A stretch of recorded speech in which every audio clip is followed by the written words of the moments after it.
Cancer cell survive कर जाते हैं, ये वाहिद सेल्स हैं जो सर्वाइव कर जाते हैं, जिसकी वजह से मोस्टली ह्यूमन डिजीजेस होती हैं। फिर अब आते हैं mechanism of cell injury and cell death. ठीक है, इसके मैकेनिज्म हमने बताए हुए हैं कि कौन कौन सी प्रॉब्लम्स होती हैं सेल इंजरी और सेल डेथ में, कि cellular response to injury stimuli depends on the injury and its duration and severity.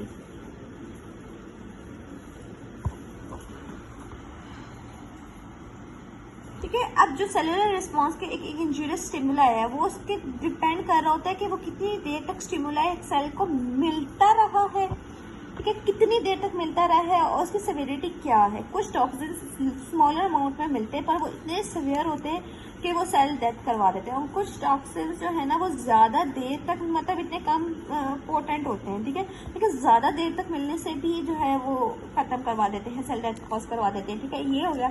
तो the consequences of an injurious stimuli also depend on the type of cell. Type of cell पे भी depend करता है। कुछ sales ये है कि वो कैपेबल ही नहीं है कि उन पे जो स्टिमुलाई आता है नोशियस या कोई टॉक्सिक स्टिमुलाई है तो उसे वो बर्दाश्त कर सके। फॉर एग्जाम्पल उन्होंने कहा वे स्केलेटन मसल जो है ना 2 से 3 घंटे सर्वाइव कर जाता है, लेकिन कार्डिक मसल जो है वो टोटल 20 से 30 मिनट के बाद एक्सपायर हो जाता है, मतलब वो जो है ना वो डाई कर जाता है।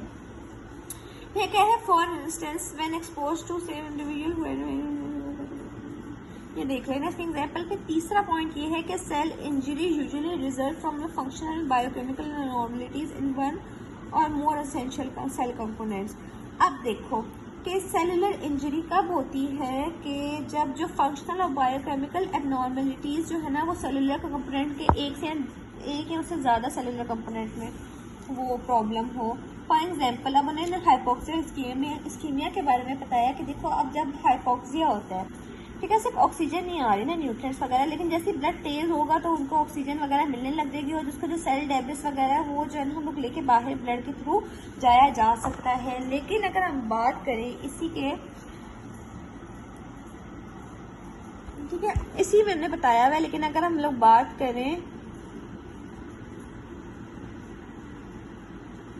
नहीं इसमें नहीं बताया हुआ, सॉरी। ठीक है, ऐसे इसमें ये भी बताया हुआ है लेकिन कि इस्कीमिया में जो है ना फिर ब्लड सप्लाई कम होती है तो ज़्यादा वो डेंजरस होता है। ठीक, इसके पढ़ लीजिएगा। फिर हम लोग आते हैं mitochondrial dysfunction and damage in the following section discussion mechanism in the,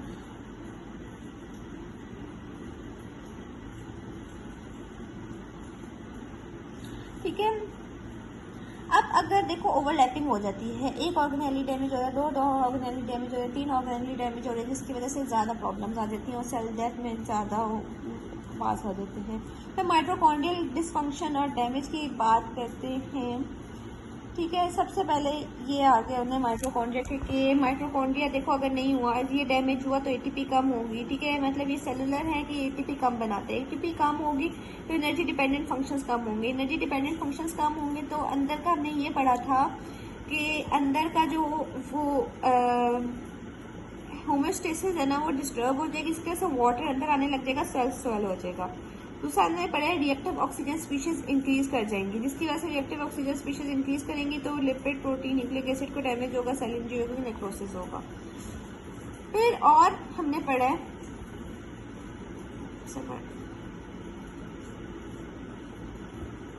ठीक है, एक तो ये है कि इंक्रीज कर जाएगा,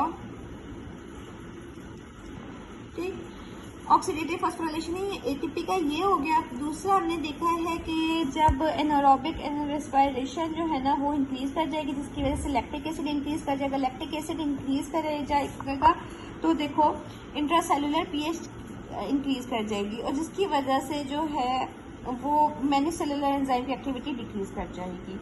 फिर हमने कहा है कि जब ज़्यादा डिप्लीशन हो जाए एटीपी की, ठीक है, तो प्रोटीन सिंथेसिस का जो स्ट्रक्चर है वो भी डिस्टर्ब हो जाएगा और जो राइबोसोम्स हैं उसके साथ अटैच साइटोप्लाज्मिक रेटिकुलम के साथ और पॉलीसोम्स की डिसएसोसिएशन हो जाएगी। हमने ये देखना है, ठीक है, ये नीचे वाली किताब में है लिखा हुआ है, सारा पूरे पैराग्राफ में ही लिखा हुआ है।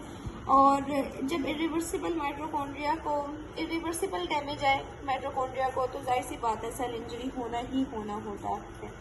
फिर नेक्स्ट इनने पॉइंट किया हुआ है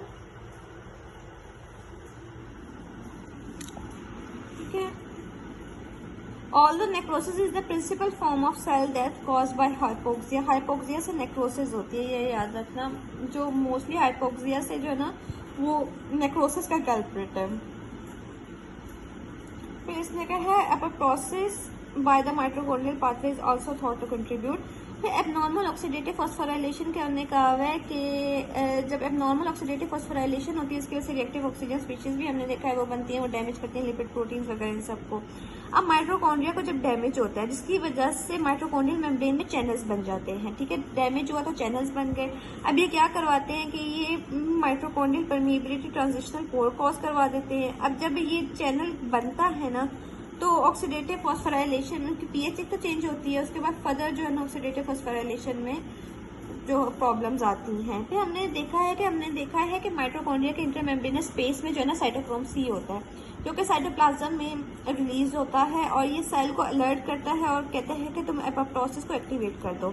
अब जब इस प्रोटीन की लीकेज होती है ना तो वो अदर प्रोटीन से रेगुलेट करते हैं और जब सर्वाइवल सिग्नल या प्रो एपोप्टोटिक लॉस होता है, ये सारा हमने कर चुके हैं। फिर आते हैं ऑक्सीडेटिव स्ट्रेस।